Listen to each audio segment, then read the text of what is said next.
In his classic book, True Spirituality, the philosopher Francis Schaeffer really hits on a problem that I think a lot of us feel, but maybe we can't quite put into words. It's this feeling of being, well, split, like we're living two totally separate lives. Today, we're going to dive into his powerful solution for a unified life. So let me just ask you this straight up. Does this sound at all familiar to you?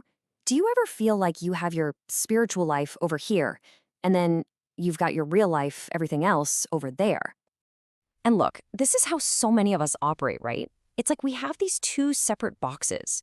In the sacred box, we put things like prayer, church, or beliefs, and then in the secular box, we toss in our work, our hobbies, how we handle money. It feels like two different worlds that honestly almost never touch.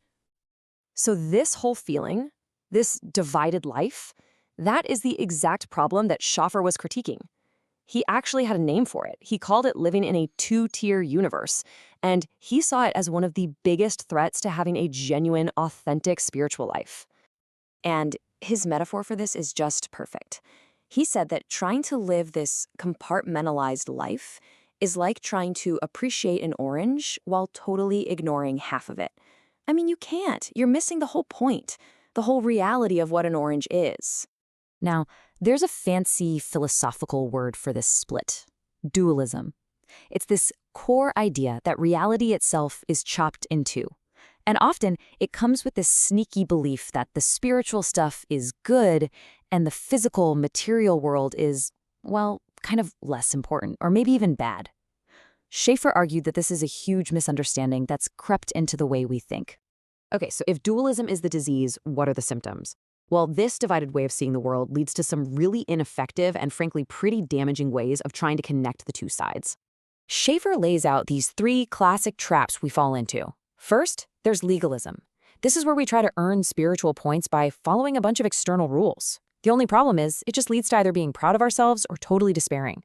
Then you have the complete opposite, antinomianism, which says, forget the rules, I'm free, which often just leads to chaos. And finally, there's asceticism, which says the physical world is bad, so the only solution is to try and escape it. See the pattern? They all start from that same flawed, divided view of reality. So if all of those are dead ends, what's left? What's the way out? Well, Schaeffer's answer is so powerful because it's so simple. He didn't try to build a better bridge between two separate worlds. Instead, he argued that there's only one single, unified reality to begin with. And this is really the heart of it. The core solution is unifying everything under one lordship. Schaeffer's big idea was that true spirituality isn't about juggling two different worlds. It's about realizing that all of reality, every single bit of it, exists under Christ's authority. And when you see that, it just completely erases that fake line we draw between the sacred and the secular. So what's that actually look like, in the real world? Well, it means there is no sacred/secular divide. Your job, your art, your relationships, all of it has deep spiritual significance. It means the seen world and the unseen spiritual world are both equally real, and they're interacting all the time. And maybe most importantly, our bodies aren't some kind of meat prison we need to escape from. No, they're the very bridge that connects our faith to the world. All right, that sounds amazing in theory, but how on earth do you actually live like that? This is where Schaeffer gets super practical, and it's not about just gritting your teeth and trying harder to be perfect. And here is the absolute game changer. True spirituality is about freedom from sin's power in our day-to-day lives, not just being free from its ultimate penalty. The goal is a moment-by-moment reality of living free from its grip, and it's all based on what Christ has already done. Okay, he called the process active passivity, which I know sounds like a total contradiction, but stick with me. It's actually genius. It's got 3 steps. First, you reckon. That means you accept as a cold, hard fact that you're already free from sin's control because of Christ. Second, you depend. You rely moment by moment on the Holy Spirit to give you the power to actually live that out. And third, you obey. You get out there and actively make choices based on this new reality. It's this incredible dance of trust in action. So where does all this lead? What's the results of living this unified life? This is why this whole worldview matters so much, because it produces something real and tangible.